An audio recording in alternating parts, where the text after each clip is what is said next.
ગરમીઓ માટે તેવા જબરજસ્ત ટેસ્ટી લાડુ થકાન કમજોરીને દૂર કરે છે અને એનર્જી મળે ભરપૂર. એટલા ટેસ્ટી લડ્ડુ મગના ને પ્રોટીન વિટામિનથી ભરપૂર. હાય ફ્રેન્ડ્સ, આજે હું શેર કરીશ તમારી સાથે મગના લાડુ બનાવવાની રેસીપી. તો અહીં આગળ આપણે મગ લઈ લીધા છે. તો આ ઉનાળાની ગરમીમાં તમે આ મગના લાડુ ખાઈ શકો છો.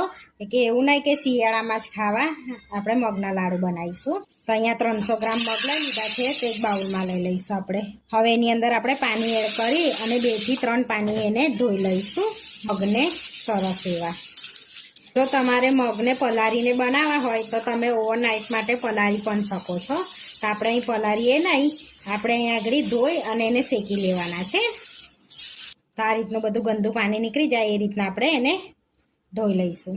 તો આપણે મગને 2 થી 3 પાણીએ ધોઈ લીધા છે, સરસ ચોખ્ખા કરી લીધા છે. તો આ રીતના કોટનના કકડામાં થોડાક આપણે અંદર મગને એડ કરી દેવાના છે અને થોડોક પાણીનો ભાગ કાઢી લઈશું, જેથી લૂસી લેવાના છે મગને આ રીતે.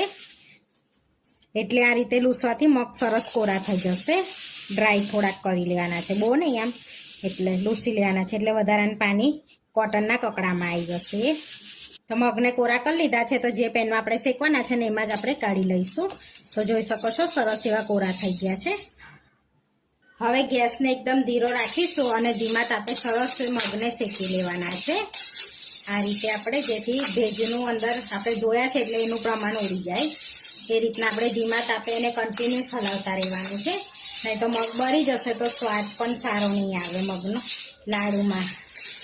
તો આ મગના લાડુ તમારા કોઈ ફેમિલી રિલેશન વાળા બહાર રહેતા હોય તો તમારે, અને છોકરાઓ કોલેજમાં ભણતા હોય તો તમારે આ લાડુને તમે બનાવીને તમે મોકલાઈ શકો છો, એના માટે પણ મોકલાઈ શકો છો. તો આ મગને આપણે એક જ વાર શેકી લેવાના છે, જેથી ફરીવાર આપણે પાવડર કરીને પણ એને શેકવાનો નથી. આ એક જ છે, કમ્પ્લીટ એને મિક્સ કરતા જઈને શેકી લેવાના છે, જેથી મગ આપણા બળી પણ ના જાય. બધો એમાંય પાણીનો ભાગ બળી જવો જોઈએ. તો આનો એ વાતનું ધ્યાન રાખવાનું કે આપણા મગ બળી ના જાય. તો ગેસને આપણે ધીરો જ રાખવાનો છે, બહુ ફાસ્ટ નથી કરવાનો. તો એ રીતના શેકવાના છે કે મગમાં આપણાને કાચો સ્વાદ પણ ના લાગે. જ્યારે પણ આપણે લાડુ ખાઈએ ને ત્યારે કાચો સ્વાદ ના લાગે. સરસ એવા મગ શેકાઈ ગયા છે. તો આ મગને શેકતા ખાલી 15 થી 20 મિનિટ જેવું થયું છે. આપણે એકદમ ધીમા તાપે શેકવાના એટલે એટલી વાર લાગે છે આપણને. તો ધીમા તાપે શેકવા જરૂરી છે ને. આપણે શેકાઈ ગયા છે મગ, અને સ્મેલ પણ આવી જાય. તમે મગ શેકતા હોય તો સ્મેલ બી આવી જાય શેકાઈ જાય એટલે.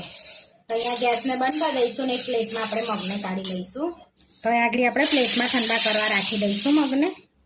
તો અહીં આગળ આપણે કોરા કરીને પંખા નીચે સરસ ઠંડા કરી લઈશું મગને. તો અહીં આગળ મેં અંદર એડ કરવા માટે સાકર, મગમાં એડ કરવા માટે સાકરનો ઉપયોગ કર્યો છે. તો અહીં આગળ મેં 200 ગ્રામ જેવી સાકર લઈ લીધી છે. તેને આપણે ઉનાળામાં સાકર ઠંડી હોય છે એટલે સાકર ખાવી જરૂરી છે આપણને. તો હવે આપણે સાકરને પીસી લેવાની છે. તમે ધાગાવાળી મિશ્રી પણ લઈ શકો છો. હવે મિક્સરમાં એડ કરીને પીસી લેવાની છે આપણે એને. હવે આપણે એને પીસી લઈશું. તો અહીંયા આપણે સાકરને બી પીસી લીધી છે. તો જોઈ લઈશું. તો સરસ આપણે પાવડર કરી દીધો છે. આપણા મગ સરસ ઠંડા થઈ ગયા છે, જોઈ શકો છો. હવે આપણે પીસી લઈશું એને. એ જ મિક્સરમાં આપણે પીસી લેવાના છે ખાંડ કાઢીને. તો અહીં આગળ મારી પાસે નાનું મિક્સર છે ને એટલે મેં નાના મિક્સરનો ઉપયોગ કરું છું. તો થોડાક મગ લઈ લીધા છે આપણે. હવે આપણે એને પીસી લઈશું. હવે પીસી લેવાના છે ઢાંકીને. તો આપણે હવે પીસી લીધું છે, ચેક કરી લઈશું. તો જોઈ શકો છો એકદમ આપણે પાવડર કરી દીધો છે. તો આપણે ચારવાની પણ જરૂર નથી. અંદર જોઈ શકો છો આપણે જેમાં બનાવવાનો છે લાડવા એની અંદર જ આપણે લોટ કાઢી લઈશું.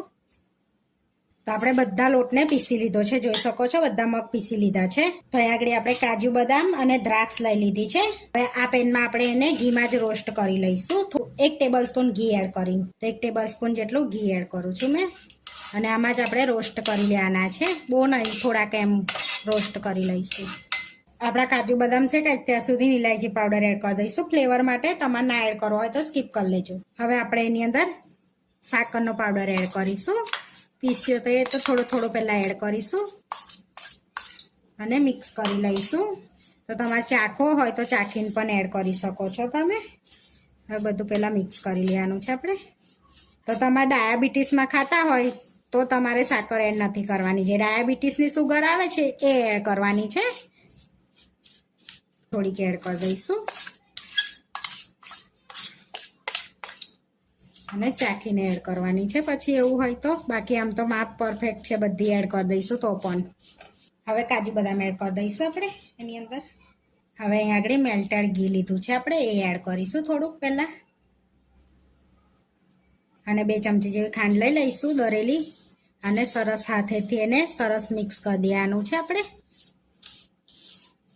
આ રીતે ઘી ઓછું પડે એમ એડ કરવાનું. હવે બીજું થોડુંક ઘી એડ કરી દઈશું આપણે. તો અહીંયા મેં ઘી લીધું છે 100 ગ્રામ જેટલું,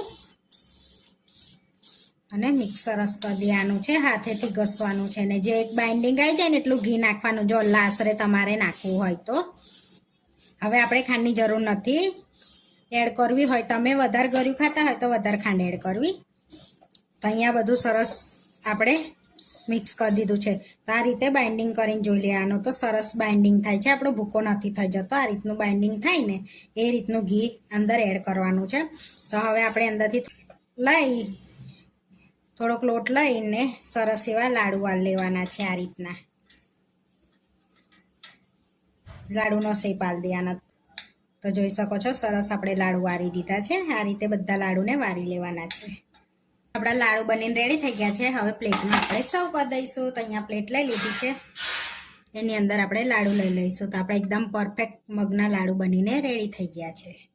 આપણા મગના લાડુ જોઈ શકો છો એકદમ પરફેક્ટ ઘી પડ્યું છે. તોડીને બતાવું તો એકદમ ભૂકો નથી થઈ જતો, કમ્પ્લીટ તૂટે છે. તો આપણા મગના લાડુ બનીને રેડી થઈ ગયા છે. આવા વિડીયો જોવા માટે મારી ચેનલને સબસ્ક્રાઈબ કરો, લાઇક કરો અને શેર કરો. અને તમે જરૂરથી ટ્રાય કરો. ફરી મળીશું નવા વિડીયોમાં. કોમેન્ટ કરીને જરૂરથી જણાવજો કે તમને આ મારી રેસીપી કેવી લાગી.